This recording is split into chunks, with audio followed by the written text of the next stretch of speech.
গত 22শে ডিসেম্বর শ্রমিক বিক্ষোভের ফলে কাকসার বামুনাড়ার একটি বেসরকারি ইস্পাত কারখানায় সাসপেনশন অফ ওয়ার্কের নোটিশ ঝুলিয়ে দেয় কর্তৃপক্ষ। বহিরাগত নিয়োগ বন্ধ করে স্থানীয়দের কাজে বহাল করার জন্য কারখানার গেট আটকে শ্রমিক বিক্ষোভ শুরু হয় 22শে ডিসেম্বর সকাল থেকে।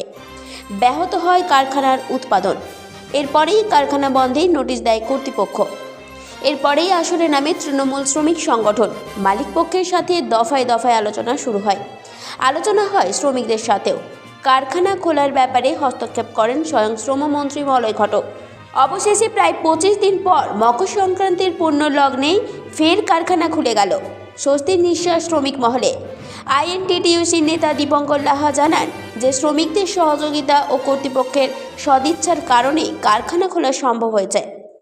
এখন পশ্চিমবাংলার মাটিতে দাঁড়িয়ে কোনো কারখানা বন্ধ থাকবে বিনা কারণে, এটা তৃণমূল ট্রেড ইউনিয়নের যারা আমরা করি, আমরা কেউই চাই না।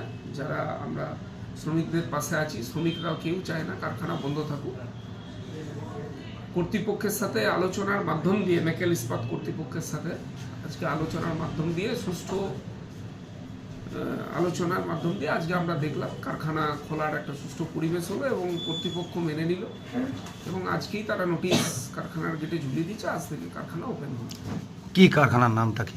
মেকেল ইস্পাত। কবে বন্ধ কত হয়েছে? তারিখে বন্ধ ছিল? 22 ডিসেম্বর থেকে কারখানাটা বন্ধ ছিল, প্রায় 25 দিন মতো।